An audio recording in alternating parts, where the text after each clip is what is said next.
Hi everyone, Laura Volpes for Studio Katia, and in today's video I'm going to share with you how to create some cute Christmas cards using watercolor markers. I'm going to use the Sweet Holiday stamp set and the Dotted Shaker tag set 2. I die cut the tags out of some Bristol Smooth cardstock by Strathmore, and I'm going to do some stamping and heat embossing of the images and the sentiments.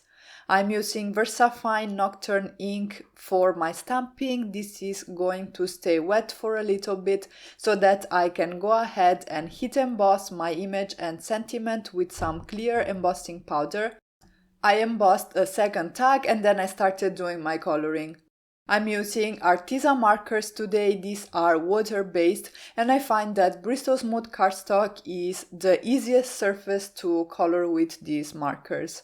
I'm starting by adding my darker color all around the edges of the image, and then I'm coming in with a lighter one to blend everything out and create a nice transition and a smooth blend, and this is going to add dimension to the image.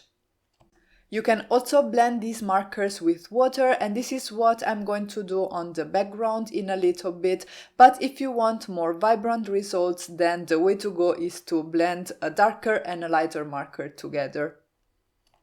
I also wanted to let you know that the stamp set that I'm using today is on the last chance section on the Studio Katia store, so if you've had your eyes on it for a while, you can now grab it for pretty much 50% off, and the link is in the description box of this video.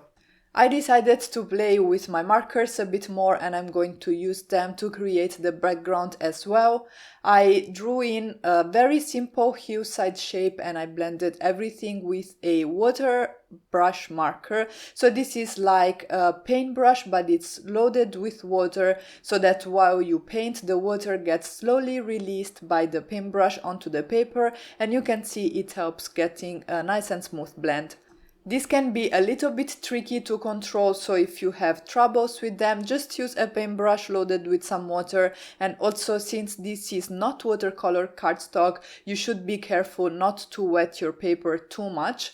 I did get a decent amount of water on my project today, but do keep an eye out because at some point the paper will start peeling, and there is when you really wanna stop. I wasn't really loving the way the sky was turning out, so I decided to add a little bit more colors, and I went in with a purple marker, and then I decided to darken the edges of the tag using my distress inks, and I used Black Soot and Chipped Sapphire. Once I was happy with the way the sky looked, I added a few droplets with my silver Gansai Tambi from the Starry Color palette, and this is the tag all done. I also created a second tag of camera, and at this point my tags were a little bit warped because of all the water I had on my paper, but there is an easy fix. Just sandwich them between a copy paper sheet and run them through your die cutting machine, and this will flatten them out perfectly. Just to finish them off, I'm using some red and white baker's twine, and these are my tags for today. Make sure to check the description box down below for the list of supplies and a link to another video that you can watch if you're looking for card making inspiration for Christmas. And as always, thank you all so much for stopping by and have a great day.